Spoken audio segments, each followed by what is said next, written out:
Welcome to daily fact newspaper analysis and आज हम discuss करेंगे 7th और 8th मार्च 2025 के कुछ इंपॉर्टेंट करंट अफेयर जो कि न्यूज़पेपर्स में मेंशन्ड है। टारगेट या अप्रोच की अगर हम बात करें तो हम प्रीलिम्स प्लस मेंस दोनों के लिए करंट अफेयर एक साथ डिस्कस कर रहे हैं, जिसमें हमारा फोकस क्विक रिवीजन की तरफ है। सोर्सेज की अगर हम बात करें तो न्यूज़पेपर्स में द हिंदू और Indian express, and government sites में अगर हम बात करें तो PIB plus all India radio. साथ में ही हम लिंक कर रहे हैं प्रीवियस ईयर क्वेश्चंस को, क्योंकि करंट अफेयर जो है वो पीवाईक्यूज के अकॉर्डिंग पढ़ना बहुत ज़्यादा जो है वो इंपॉर्टेंट रहता है, क्योंकि करंट अफेयर जो है वो सबसे ज़्यादा वास्ट होते हैं। इसलिए अगर आप हमारे साथ लाइव क्लासेस में जुड़ना चाहते हैं तो आप हमें कांटेक्ट कर सकते हैं। प्लस आपको इस वीडियो की पीडीएफ जो है वो टेलीग्राम चैनल पर मिल जाएगी, जिसका लिंक डिस्क्रिप्शन में रहेगा। आप चेक कर सकते हैं और जुड़ सकते हैं। वहाँ पर हम डेली एमसीक्यूज भी करते हैं, प्लस साथ में आपको एक्स्ट्रा मेंस का कंटेंट भी मिलेगा। तो शुरुआत करते हैं आज की इस वीडियो को। सबसे पहला जो टॉपिक रहेगा वो लिंक करता है सी ग्रासेस के साथ। और as per the recent study, अभी एक रिसेंट सर्वे हुआ, स्टडी की गई, उसके अकॉर्डिंग ये कहा गया है कि 1 to 2% जो है वो डिक्लाइन हो रहे हैं पर ईयर सी ग्रासेस। और सी ग्रासेस होते क्या है ये समझना बहुत इंपॉर्टेंट रहता है। तो सी ग्रासेस जो है वो एक फ्लावरिंग प्लांट है, ठीक है, जो ग्रो या समर्ज्ड इन, मतलब कहाँ पर ग्रो कर रहा है, एक शेलो वाटर में। शेलो वाटर यानी कि बेज या फिर लगून्स। तो इस रीजन में जो ग्रासेस ग्रो करती है फ्लो, एक तो उनको जो है वो सी ग्रासेस कहा जाता है। तो ये फ्लोटिंग प्लांट है, ये अपना फूड खुद बनाते हैं, यानी कि ऑटोट्रॉप्स है, और फोटोसिंथेसिस के थ्रू जो है वो ये अपना फूड बनाते हैं। डिस्ट्रीब्यूशन अगर हम बात करें ऑल ओवर वर्ल्ड है, एक्सेप्ट अंटार्कटिका। अंटार्कटिका में नहीं है, बाकी सारे वर्ल्ड में आपको ये देखने को मिलेंगे। और जो हाई डाइवर्सिटी की अगर हम बात करें, ये ठीक है, वो आपके जो है वो ट्रॉपिकल वाटर उसमें देखने को मिलती है। देन इंडिया में अगर हम बात करें तो गल्फ ऑफ मन्नार, पाक बे, अंडमान निकोबार और गल्फ ऑफ कच्छ, यहाँ पर प्लस साथ में लक्षद्वीप, इन रीजन्स में जो है वो आपको जो है वो सी ग्रासेस देखने को मिलेगी। अब इनका सिग्निफिकेंस क्या है, देखो अगर हम मेंस में भी लिख रहे हैं ना, तो भी हम एज एन सिग्निफिकेंस ऐड कर सकते हैं कि सी ग्रासेस को जो है वो हमें जो है वो इंक्रीज करना चाहिए, उनकी डाइवर्सिटी को प्रोटेक्ट करना चाहिए। अब कैसे, ये कार्बन कैप्चर करते हैं, पहला point. 35 times faster than tropical rain forest. जो ट्रॉपिकल रेन फॉरेस्ट है उनसे 35 टाइम्स फास्टर कार्बन ऑब्जर्व करते हैं ये। सेकंड, उसके बाद ये फूड प्रोवाइड करते हैं और नेचुरल डिफेंस प्रोवाइड करते हैं against storms and coastal erosion. तो कोस्टल इरोजन के लिए भी जो है वो रोकने के लिए जो है वो सी ग्रासेस हेल्पफुल है। तो जब आपको मेंस में लिखने के लिए आए कि लाइक सरकार को क्या इनिशिएटिव लेने चाहिए रिगार्डिंग द कोस्टल इरोजन, तो वहाँ पर हम सी ग्रासेस का एग्जांपल ऐड कर सकते हैं, और एज एन कंसर्न चैलेंज भी सी ग्रासेस को जो है वो लिखा जा सकता है। उसके बाद नेक्स्ट जो टॉपिक है that is Gond tribe, recently news में है, one of the largest tribal group in India. और 2001 की सेंसस के अकॉर्डिंग 11 मिलियन पॉपुलेशन जो है वो गोंड की भारत में है। आप यहाँ पर 2011 की सेंसस को भी ऐड कर सकते हैं। और मेनली अगर हम बात करें तो मध्य प्रदेश, छत्तीसगढ़, महाराष्ट्र, उड़ीसा और उत्तर प्रदेश इन रीजन्स में है। अदर स्टेट्स में भी है, लेकिन मेन स्टेट्स यही है। डायलेक्ट अगर हम बात करें तो इनके जो डायलेक्ट है दैट इज गोंडी, और ये एक अनरिटन लैंग्वेज है ऑफ द्रविडियन लैंग्वेज ग्रुप। तो द्रविडियन लैंग्वेज कौन कौन सी है ये आप कमेंट बॉक्स में बता सकते हैं। और इनकी इकोनॉमी अगर हम बात करें तो एग्रीकल्चर के ऊपर डिपेंड है ये, और साथ में एनिमल हस्बेंड्री। उसके बाद नेक्स्ट है सिविट। सिविट एक रेयर कैट स्पीशीज़ है जो अभी रिसेंटली स्पॉट की गई है शेषचलमल फॉरेस्ट, आंध्र प्रदेश। तो इस फॉरेस्ट में जो है वो ये देखी गई है। ये लॉन्ग बॉडीड और शॉर्ट लेग्ड जो है वो कार्निवोर है। अब याद रखना कि ये क्या है, कार्निवोर है। और इसका जो IUCN कंजर्वेशन स्टेटस है that is critically endangered. IUCN status क्या है, क्रिटिकली एंडेंजर्ड। और IUCN यानी कि international union for conservation of nature, जिसको बनाया गया है 1948 में, ओल्डेस्ट एनवायरमेंट से रिलेटेड ऑर्गेनाइजेशन है। उसके बाद नेक्स्ट है मजोली आइलैंड। 6 डे सर्वे यहाँ पर किया गया ताकि जो है वो ह्यूमंस और एनिमल्स जो कन्फ्लिक्ट है उसको अवॉइड किया जाए। अगर हम इस आइलैंड के बारे में बात करें तो इसको साउल ऑफ असम कहा जाता है, सोल ऑफ असम कहा जाता है। और ये वर्ल्ड की लार्जेस्ट जो है वो रिवर आइलैंड है। ये वर्ल्ड का लार्जेस्ट रिवर आइलैंड फॉर्म कहाँ पर हुआ है, ब्रह्मपुत्र नदी के ऊपर। और 2016 में इसको डिस्ट्रिक्ट डिक्लेयर किया गया। तो एक आइलैंड जिसको डिस्ट्रिक्ट डिक्लेयर किया गया है। और ये राइस कल्टिवेशन के लिए बहुत ज़्यादा फेमस है। और अगर हम ब्रह्मपुत्र की बात करें तो तिब्बत से ऑरिजिनेट होती है, देन उसके बाद इंडिया में एंट्री करती है। और इस तरह से जो है वो यहाँ पर इस रीजन में जो है वो ये आइलैंड जो है वो लोकेटेड है। ऊपर से अगर हम बात करें ऐसे नॉर्थ से सुबर्णेश्वरी जो है वो रिवर आती है और उसकी ट्रिब्यूटरीज। देन उसके बाद नेक्स्ट है माउंट एरिबस। अभी अगर हम बात करें तो ये वोल्केनो की वजह से न्यूज़ में आई है। वर्ल्ड का साउदर्न मोस्ट एक्टिव वोल्केनो अगर हम बात करें तो वो है माउंट एरिबस में। और ये रोस आइलैंड में लोकेटेड है, अंटार्कटिका में। और ये ना एल्कलिक जो है वो लावा जो है वो कंटेन करती है। उसका नेक्स्ट है कंट्रीज जो उनको जिनको एक्सक्लूड किया गया है फीफा वर्ल्ड कप 2026 से, पाकिस्तान, रशिया और कोंगो, इन तीनों को। होस्ट नेशंस की अगर हम बात करें तो कनाडा, मैक्सिको, यूएसए, और टोटल कंट्रीज पार्टिसिपेट करेगी 48। तो फीफा वर्ल्ड कप से किसको बात कर दिया? पाकिस्तान, रशिया और कोंगो, ये याद रखना, ये इंपॉर्टेंट रहेगा।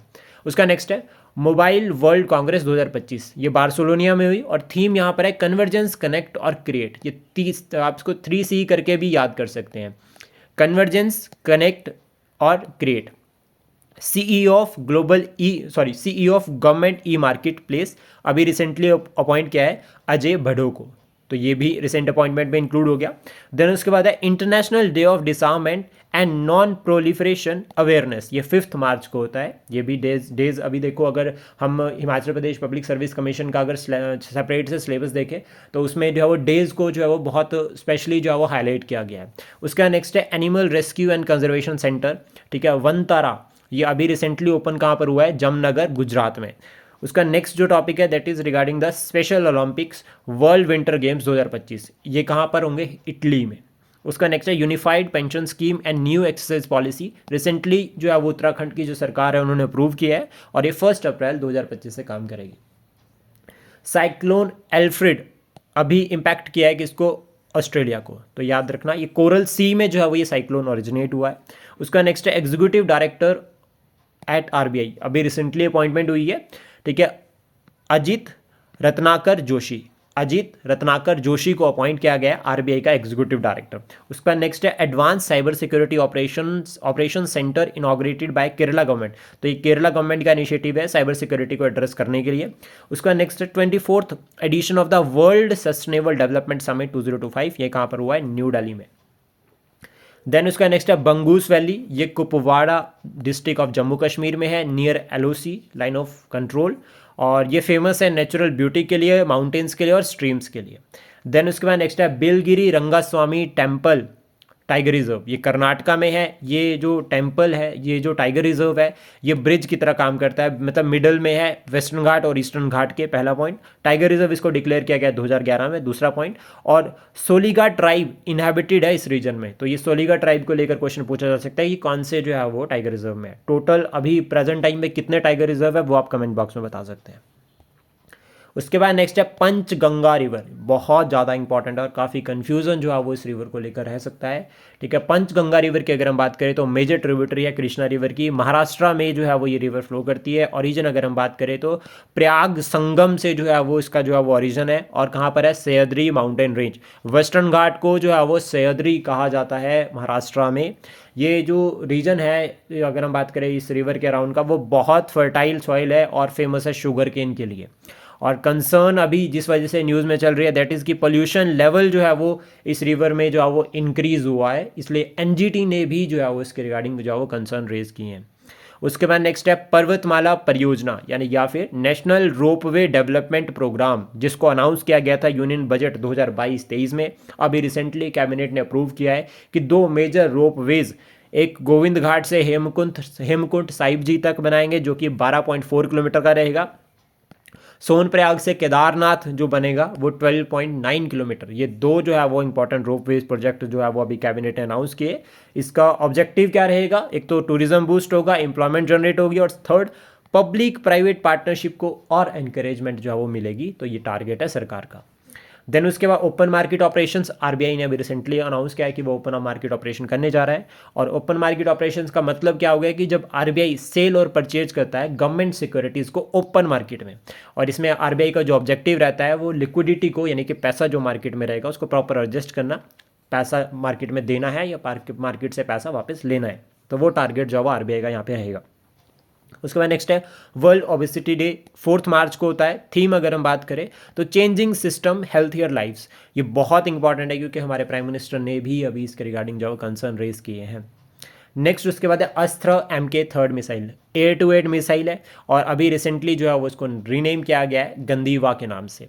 और रेंज अगर हम बात करें तो 340 किलोमीटर है। डेवलप बाय डीआरडीओ बना है 1958 में, और ISRO बना है 1969 में।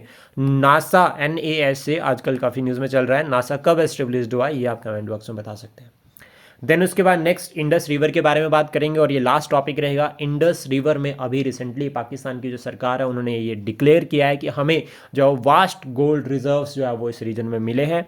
और इंडस रिवर की अगर हम बात करें तो one of the longest river of Asia, जो ओरिजिनेट होती है मानसरोवर से और उसके बाद ड्रेन करती है अरेबियन सी में। ये एक इंटरनेशनल रिवर है जो चाइना से ओरिजिनेट यानी कि तिब्बत से ओरिजिनेट होकर फिर इंडिया पाकिस्तान में जो पाकिस्तान से होकर फिर फ्लो करती है कहाँ पर, अरेबियन सी में। अगर हम हिस्टोरिकल सिग्निफिकेंस की बात करें तो इंडस वैली सिविलाइजेशन जो है वो लिंक करती है इंडस रिवर के साथ। इंडस वाटर ट्रीटी हुई थी 1960 में बिटवीन इंडिया पाकिस्तान और mediated by the world bank, एक ये पॉइंट हो गया। सेकंड पॉइंट आपको याद रखना है कि जब इंडस रिवर इस तरह से और निकलती है तो ऊपर वाली साइड पे काराकोरम, नीचे वाली साइड पे ग्रेटर हिमालयाज जो है वो रह जाते हैं। तो ये बहुत इंपॉर्टेंट है।